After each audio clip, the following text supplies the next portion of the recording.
as a Black or African American professor, most professors will attest to this. We don't get the same reception as in a clinical setting in the classroom, wherever we have ourselves. Yeah. And I think this is where the biggest lesson, my students learn the biggest lesson, because they learn the career they're going into. Not that I'm saying anything, is because they're observing certain things. Welcome to the Immigrant Experience in America, an immigrant human library, where we amplify and humanize the experiences of immigrants in the United States and around the world. Listen in as we add another story to our immigrant human library. The same way the National Geographic and whoever was just showing the half-naked Africans or, jungle dwellers or whatever, and people do not get to see the beauty that is the infrastructure, the rest of the country or the rest of the real experience. Exactly. Right? It's the same way that, the conversation about, the bigoted really, negative portrayal, negative portrayal of the African American. Yeah. Absolutely. So, they're all, lazy, or they're all in gangs. They don't want to do better for themselves. And, I never subscribe to that mindset of, the model minority. Because if I step out there and you see me, until I tell you where I'm from, you're not going to know where I'm from. And I don't want you to tell me, oh, at least you're Nigerian, you're better than. I would check you heavy.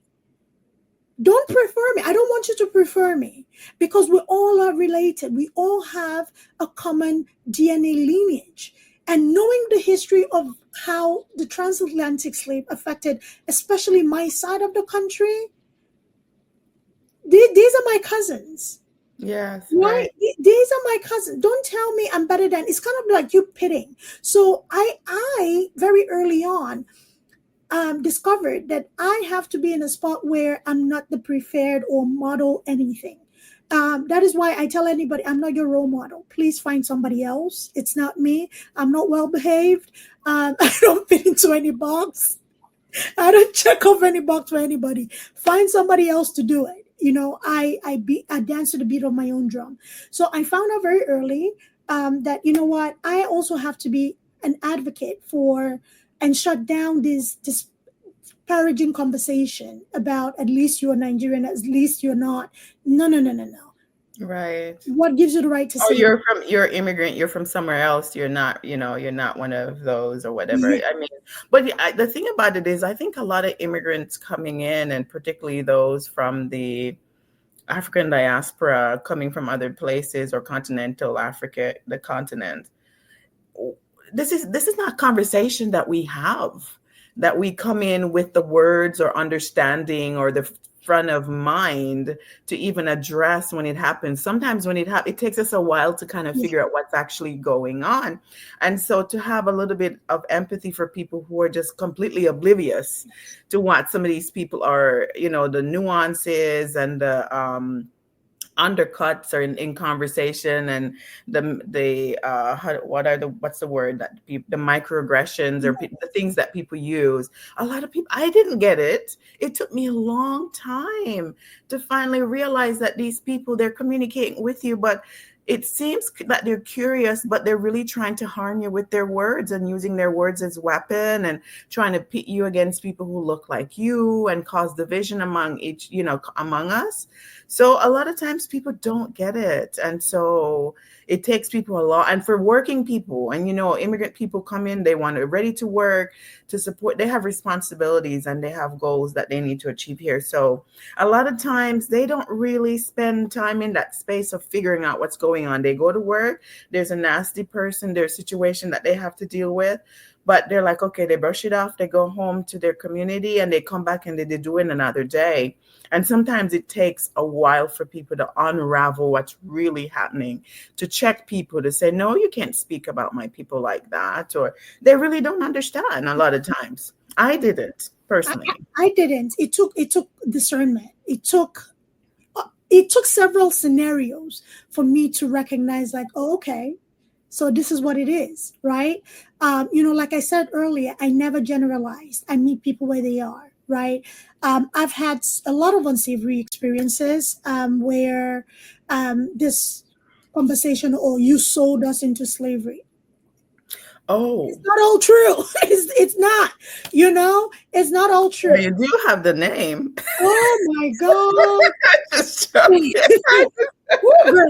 So, Not that we have the database of people who've profited and who actually participated in the trade. I'm sure there's research being done and there's some level of information out there, but people have tried so hard to hide people who were paid off and why reparations never happened and things like that. So absolutely. And the I'm thing just playing with you because you told me that your family's name is I connected know. to other people. I have to say this. Oh, I have to say this. So when you look at the African culture, I'm speaking from a place of experience, from my culture, from family history, okay, for what I have been made to, be made aware of. When you talk about owning a slave in the African culture, it is nothing compared to what happened to our brothers and sisters and cousins here. All right. So if anybody, I would invite you, please, if you can read the book Things Fall Apart, Chinua Achebe, an Igbo man. Oh, I think I've read it. Oh my goodness. Beautiful, yeah. Beautiful literature. Oh my God. The best. So if you read that book, you would understand when somebody takes in anybody as a slave is usually either to pay a debt or, it was very situational and you become part of this person's household in a sense, right? You may have been acquired, however, you have your responsibilities. You belong to whoever, okay? You're part of that family. It was never to torture, it was never to kill, use people's children as bait, and all of these other ugly nuances. And please understand, we are in the age of internet where everything is, a second away from reaching the globe. If there was any understanding of what was going on, do you think our ancestors would have agreed for our children to be tortured and taken away? Just a quick question.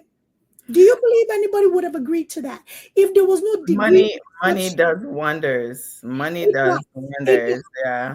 We are talking about scamming and deceit, and even in today's politics, there's a lot of, manipulation of things. Please, it did not start today. It didn't start in 2020, 2020, whatever it was. This has been insidious behaviors, right? So I'm saying this to say, not everybody went through the channel of being traded. People were kidnapped. Real talk. People were kidnapped. So I think it is a burden on all of us. There's certain wrongs that cannot be righted. Okay. However, we can work to correct the future. Heal. Okay? We need to heal together. We can heal. Too much trauma, and it's been going on for way too long. People are choosing to hold on to the trauma versus choosing healing. And how do we find common ground? And yes, this happened and we acknowledge it. But particularly, I can't speak for, anybody who's been here who are in this ADOS group that you just educated me about. African descendants of is it former slave or slaves? Yeah.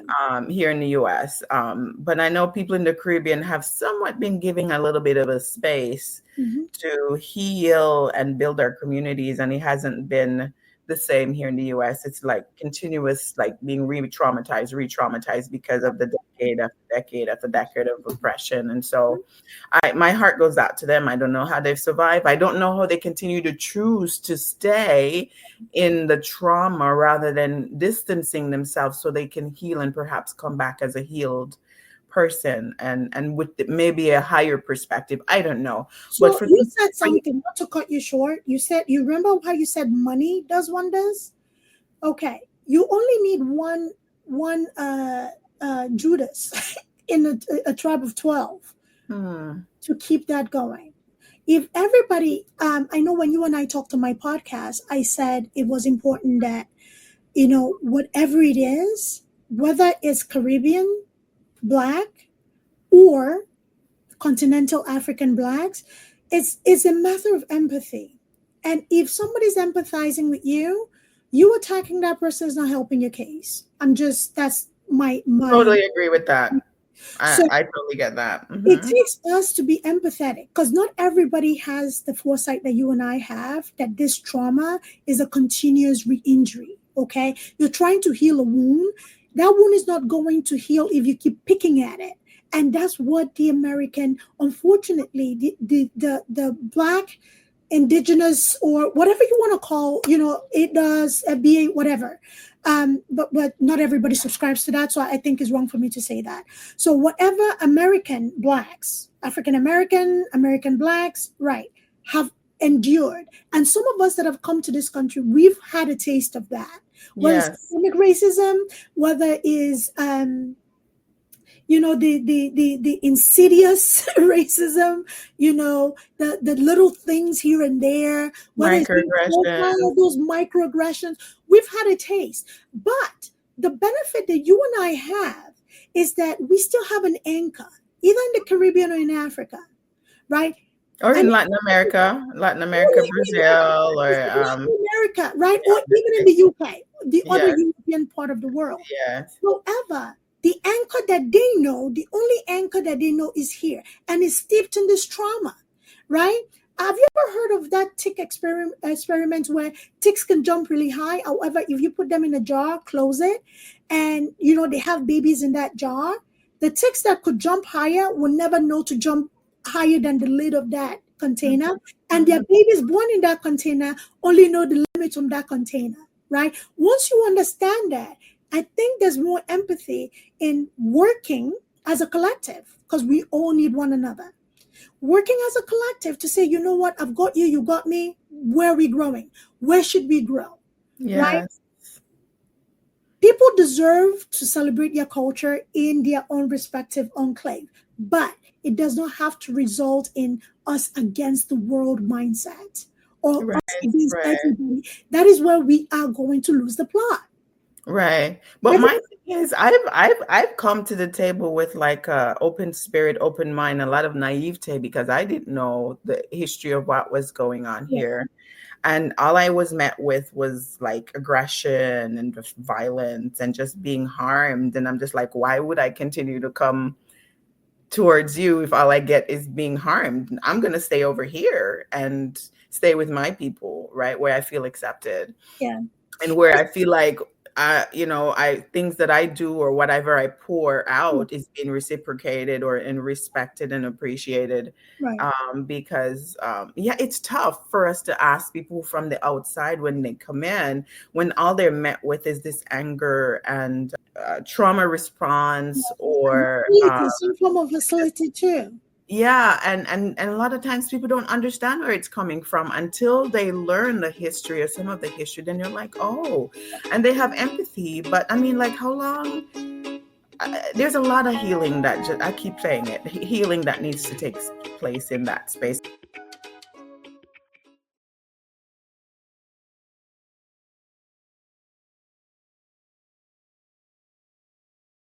I wanted to dive a little bit more into the medicine part of what you do. Tell us about why you went on that path and was it chosen for you as typically in a lot of immigrant families, did your parents decide this is the path you're going or did you have some freedom? How did that work out being number 8? Maybe they learned after the 7th that we should. What? Have you Nigerian parents? No, there was no slacking on my end. That no. So actually, nursing actually was an act of rebellion. Me going into nursing was an act of rebellion. I've always wanted to be in the healthcare space. However, my dad wanted me to go to medical school. So I did not want to go to medical school, and my dad was not happy. So I'm like, huh? Okay. So I went into nursing because I wanted to go into nursing. It was not a complete run away from what I wanted to do. However, when I was in secondary school, this is talking about trauma. When I was in secondary school, during my something we call a junior YEC. It's kind of like an entrance exam to kind of like determine based on your scores, if you lean more into the sciences, which is the higher score, or lower into the arts, right? So it was a very traumatic time for me in my life. Most people did not know what I was going through because I was scared to say it. So education was not, I didn't make, that was my rebellion against studying, because there was Was this it in Nigeria or over here? it was That's in in Nigeria. Nigeria. So that was just a turmoil that I was experiencing. And I really, I dealt with it the way I needed to deal with it, which was not study or take my study seriously. So I ended up in a business class. And even with that, I failed that exam. I had to retake it, all kinds of things. So when I came, I've always wanted to do the sciences, because in Nigeria, they kind of box you. You fit here, you fit here, you fit here. If you're super smart, you're a science student. So when I came to the US, the education here is more lenient in a way of meeting a learner where they are than Nigeria. Very strict, right?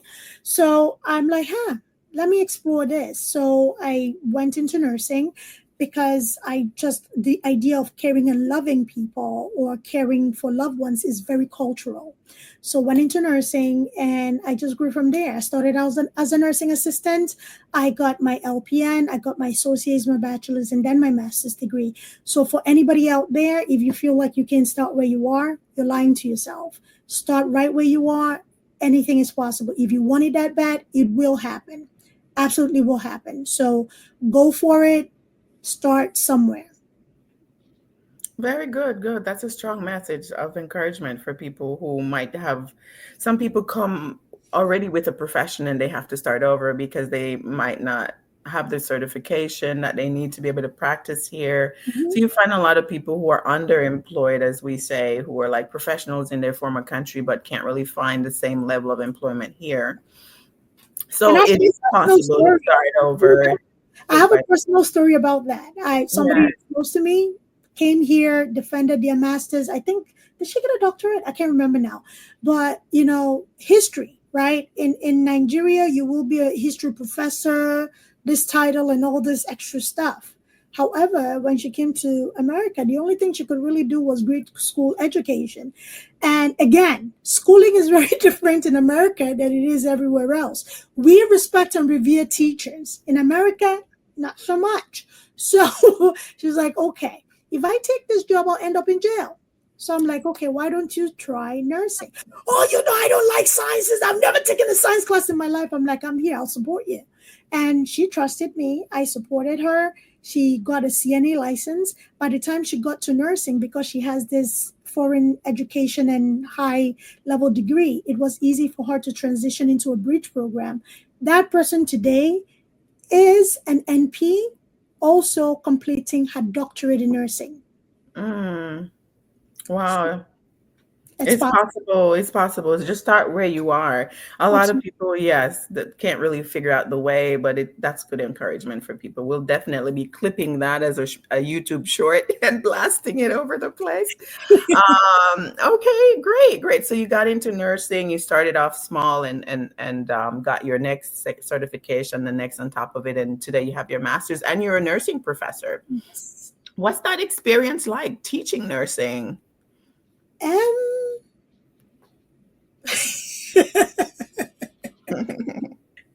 Okay, so that experience is a mixed bag.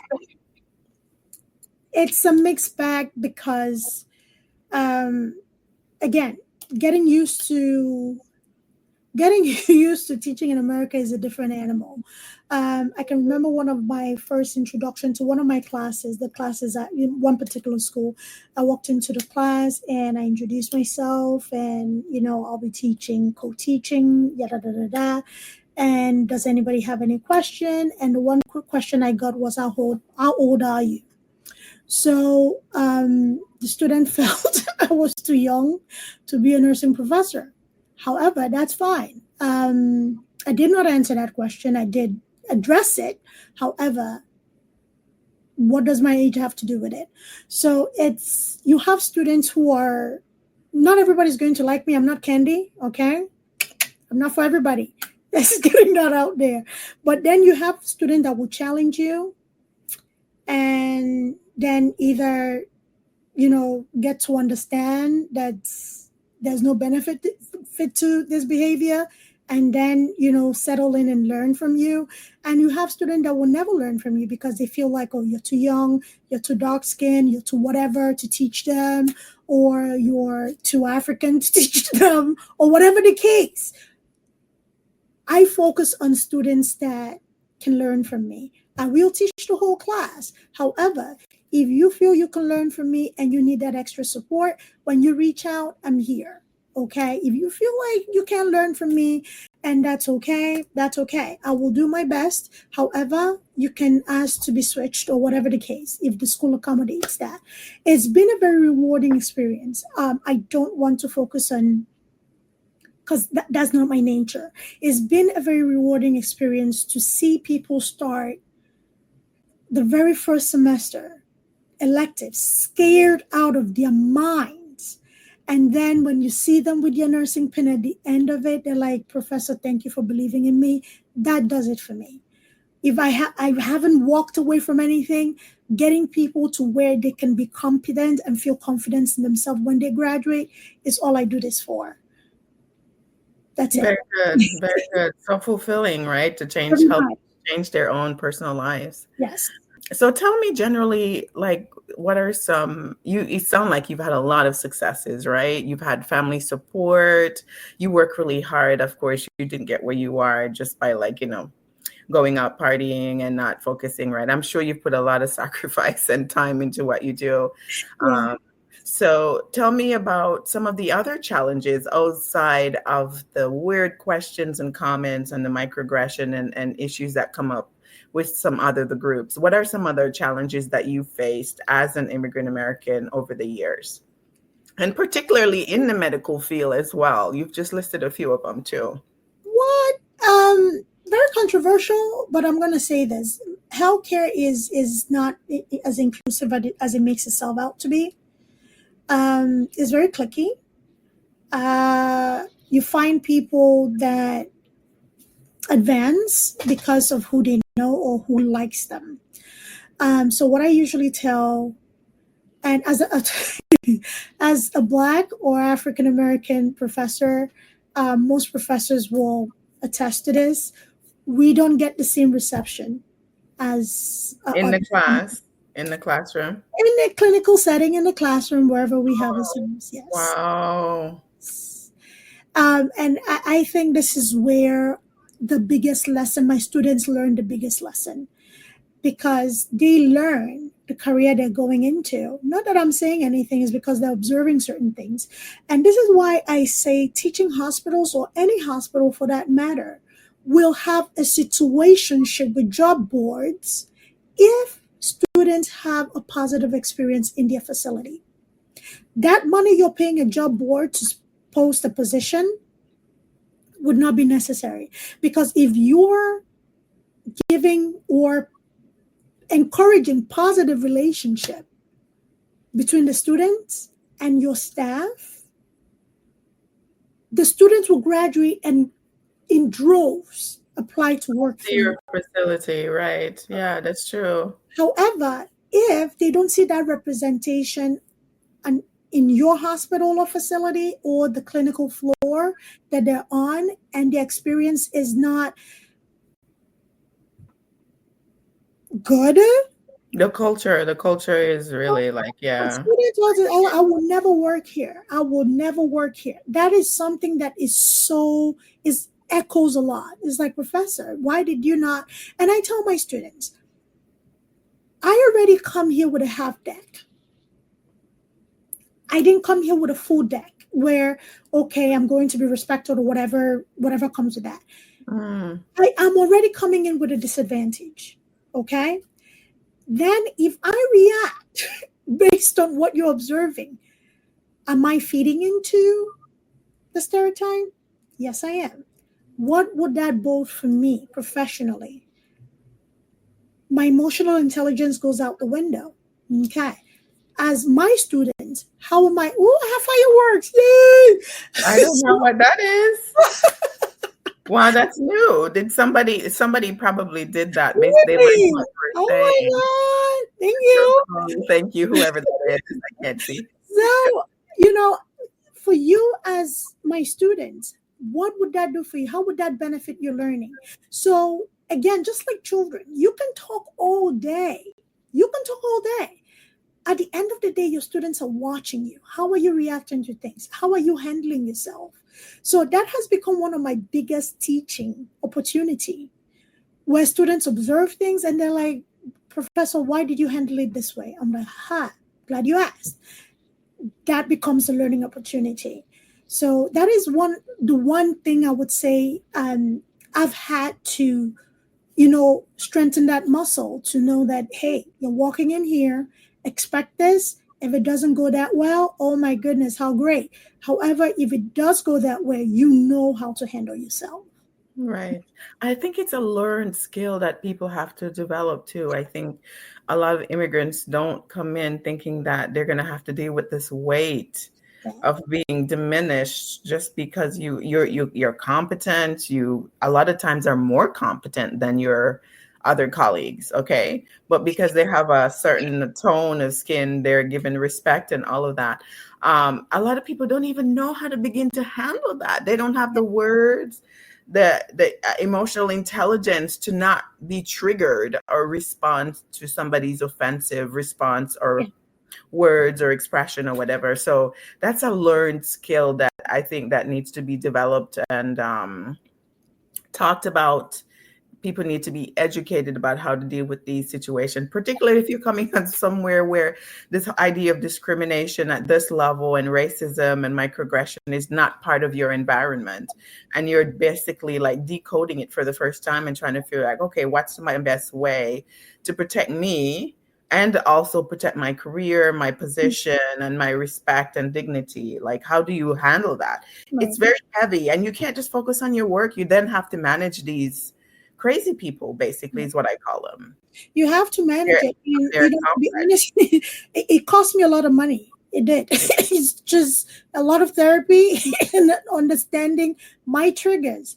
It cost me a lot of, self reflection and mental, mental,